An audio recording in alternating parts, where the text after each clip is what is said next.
نعرہ تکبیر۔ حضرت جناب حضرت مولانا مفتی عبدالسمیع صاحب، جناب حضرت مولانا مفتی عبدالسمیع صاحب، وہ سب حضرات سننے کے لیے تیار ہے نا؟ ماشاءاللہ سب حضرت کا استقبال کر رہے ہیں ماشاءاللہ۔ بھائی ایک کام اور کر لیں، آپ سے گزارش ہے ادب کے ساتھ،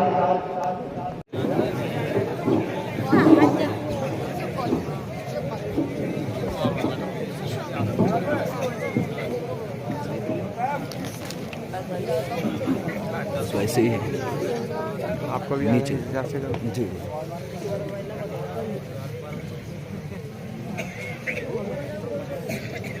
الحمد لله الحمد لله نحمده ونستعينه ونستغفره ونؤمن به ونتوكل عليه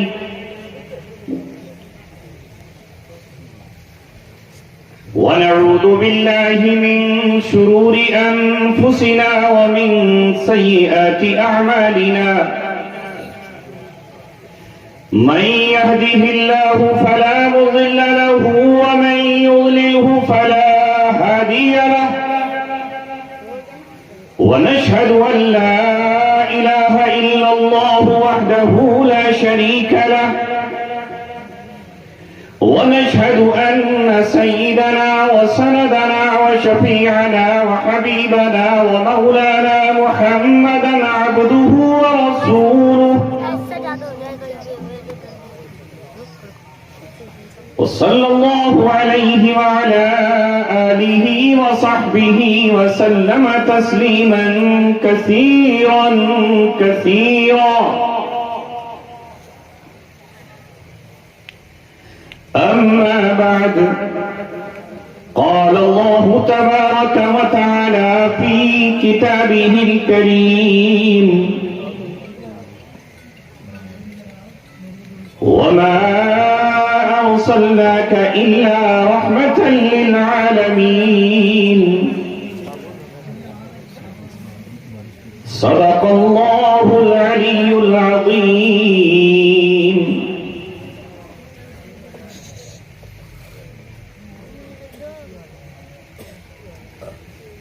کبھی اے نوجوان مسلم تدبر بھی کیا تو نے؟ کبھی اے نوجوان مسلم تدبر بھی کیا تو نے؟ وہ کیا گردوں تھا جس کا تو ہے ایک ٹوٹا ہوا تارا؟ تجھے اس قوم نے پالا ہے آغوش محبت میں، کچل ڈالا تھا جس نے پاؤں میں تاج سرے ڈالا۔ غرض میں کیا کہوں تجھ سے کہ وہ صحرا نشی کیا تھے، جہاں بانو، جہاں گیرو، جہاں دارو، جہاں آرا، اگر چاہوں تو نقشہ کھینچ کر الفاظ میں رکھ دوں، مگر تیرے تخیل سے فزوں تر ہے وہ نظارہ۔ گنوا دی ہم نے جو اسلاف سے میراث پائی تھی، گنوا دی ہم نے جو اسلاف سے میراث پائی تھی، سریا سے زمین پر آسمان نے ہم کو دے مارا۔ تجھے آبا سے اپنے کوئی نسبت ہو نہیں سکتی کہ تو گفتار وہ کردار، تو ثابت وہ سیارہ۔ مسجد تو بنا لی شب بھر میں، ایمان کی حرارت والوں نے، من اپنا پرانا پاپی ہے، برسوں میں نمازی بن نہ سکا۔ کیا خوب امیر فیصل کو پیغام دیا سنوسی نے، تو نام و نسب کا حجازی ہے پر دل کا حجازی بن نہ سکا۔ تر آنکھیں تو ہو جاتی ہیں پر حاصل کیا اس رونے سے، تر آنکھیں تو ہو جاتی ہیں پر حاصل کیا اس رونے سے، جب خون جگر کی آمیزش سے اشک پیازی بن نہ سکا۔ سرزمین جئی پر تشریف فرما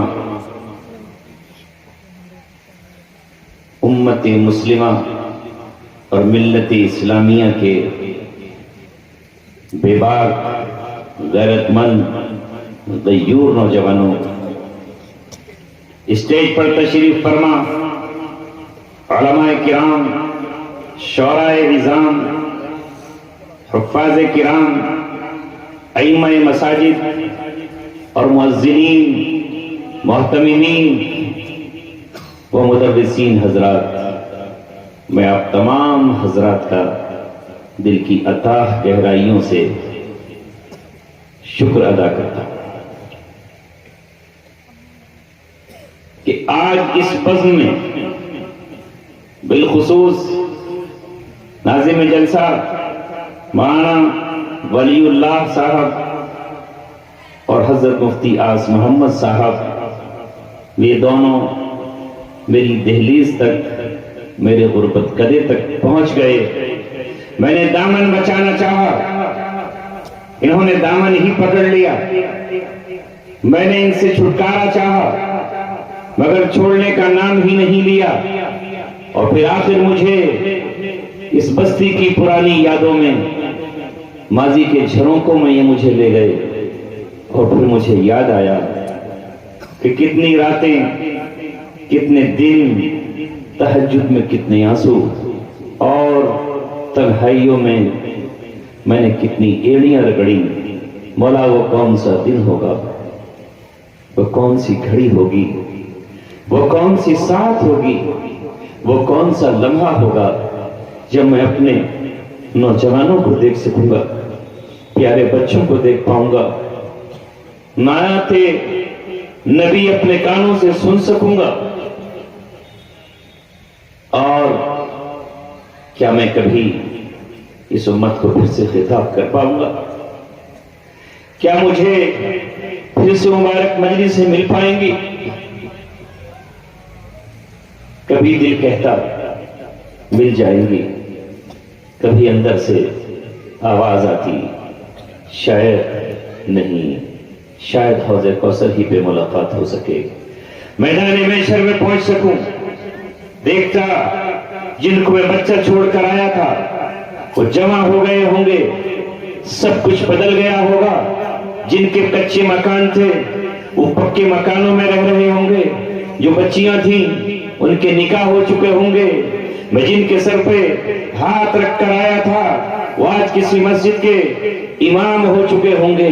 انہی خیالوں میں گزرتی راتیں اور دن، کبھی کبھی خواب میں میں اپنے کو مسجد میں کھڑا ہوا پاتا، اور کبھی کبھی بالکل اسی طرح مجمع عام میں میری روح آپ سے خطاب کرتی، اور میرا بدن تو خطاب نہیں کر پاتا تھا، وہ خواب مجھے پورے دن پریشان کرتے۔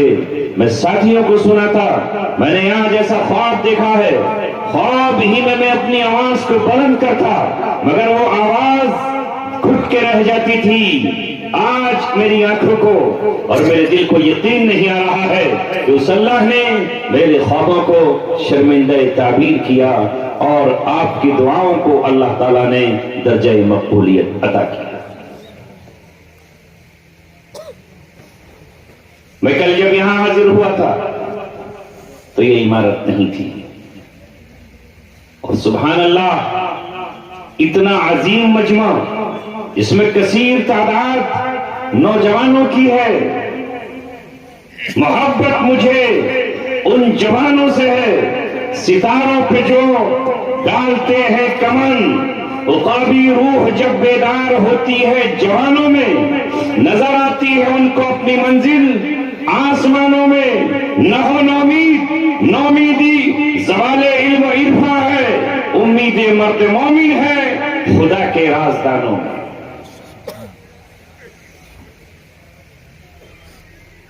اللہ سے دعا کر لیں کہ اللہ تعالی ہماری اس محبت کو قبول فرمائے، اور یہ مبارک اجتماع قبول کر لیا جائے۔ میرے پاس کہنے کو کچھ نہیں ہے، دینے کے لیے بھی آپ کو کچھ نہیں ہے۔ جو شخص 7 سال محروم رہا ہو ہر طرح سے، وہ آپ کو کیا دے سکتا ہے؟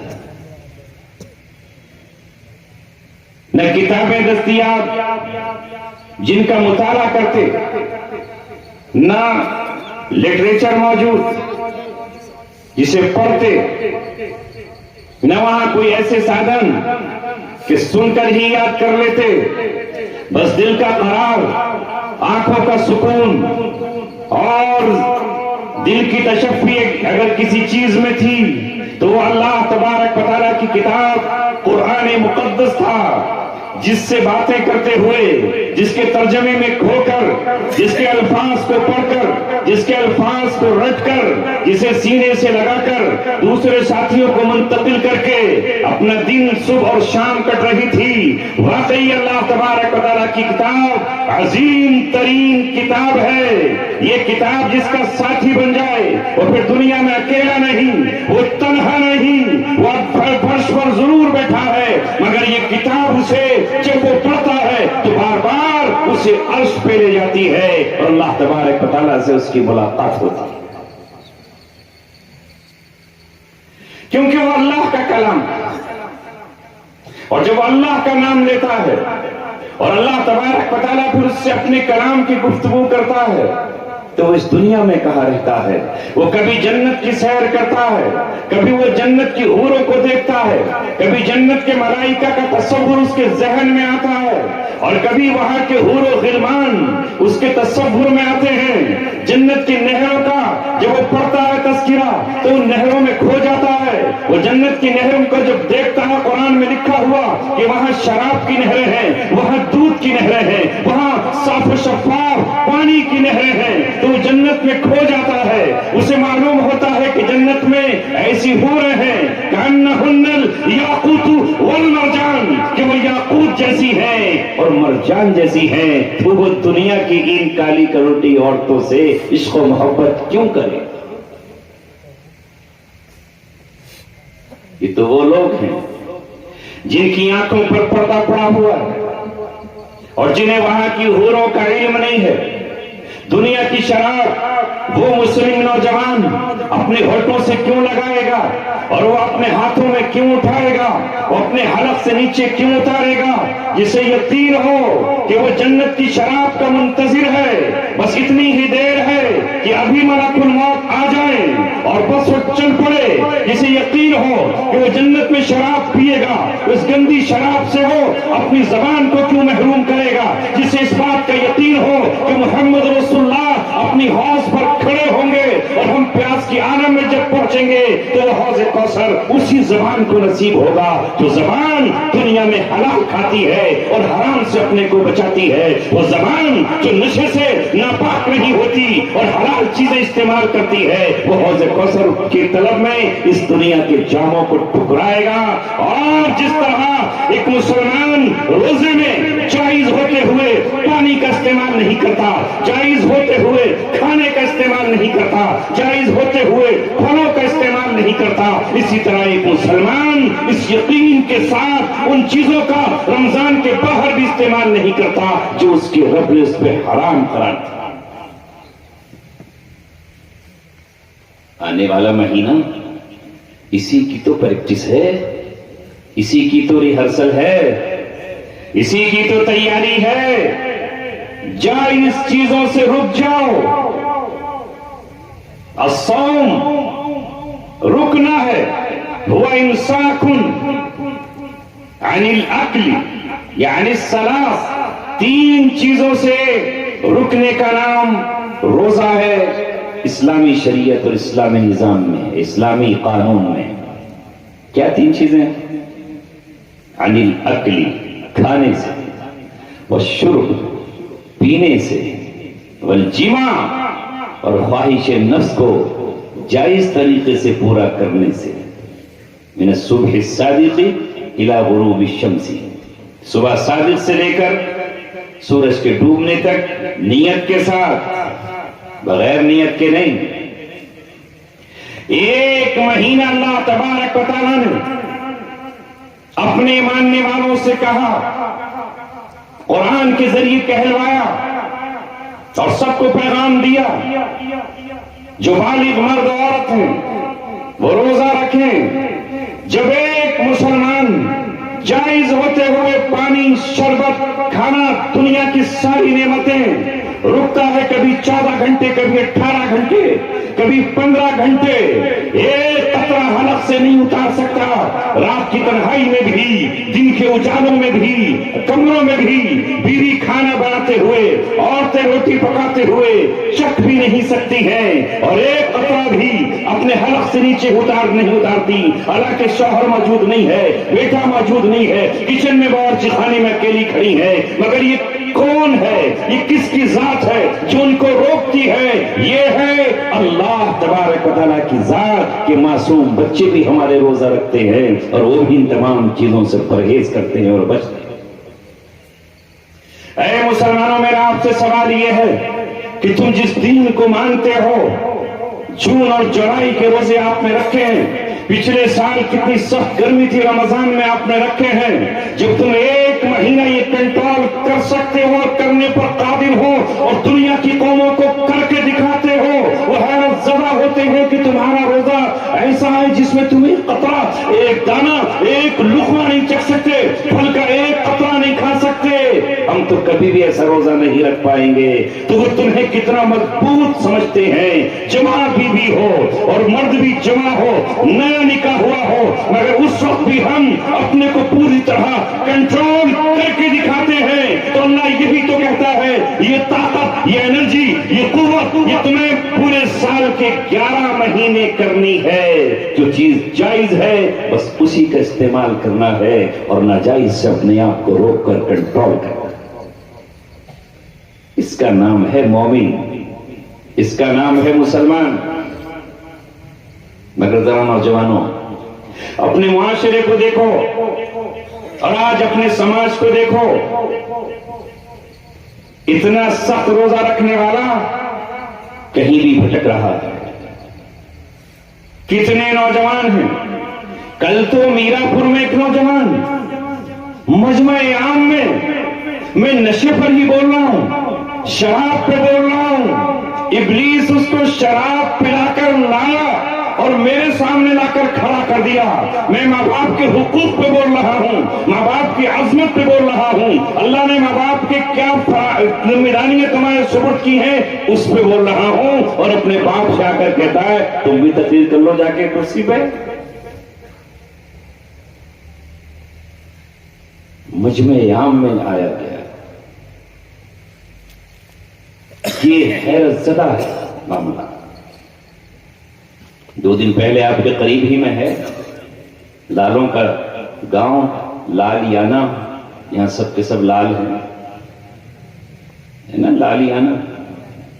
آپ جلدی میں اس کا وہ چھوڑ دیتے ہو، حروف مدہ اور للیانہ کہہ دیتے ہو۔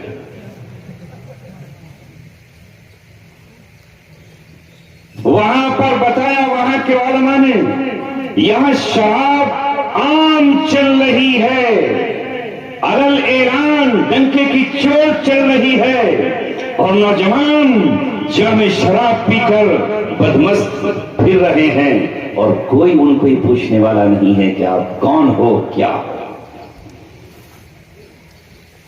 صبح شام اعمال امت کے آسمانوں کی طرف جاتے ہیں، صبح اور شام جس طرح دنیا کے نظام کی تبدیلیاں ہوتی ہیں، شام کی ڈیوٹی والے صبح گھر چلے جاتے ہیں اور صبح والے شام کو واپس لوٹ جاتے ہیں، اسی طرح اللہ تعالیٰ کی طرف سے شام کو فرشتے آتے ہیں اور صبح بھی فرشتے آتے ہیں۔ شام والے دن کے اعمال لے کر اللہ کے پاس پہنچتے ہیں اور صبح والے شام کے اور رات کے اعمال لے کر اللہ کے پاس پہنچتے ہیں۔ یاد رکھو، جیسے اعمال آسمانوں پر ہمارے جائیں گے، اللہ تعالیٰ عرش عظیم پر فیصلے ویسے ہی کرتا ہے، ویسے ہی فیصلے ہوں۔ اب جب ہمارے مومنین کے، مسلمین کے، اہل ایمان کے منہ سے نکلنے والی شراب اور نشے کی بدبو پوری فضا کو ناپاک اور بدبودار بنا رہی ہو، تو فیصلے کہاں سے آئیں گے؟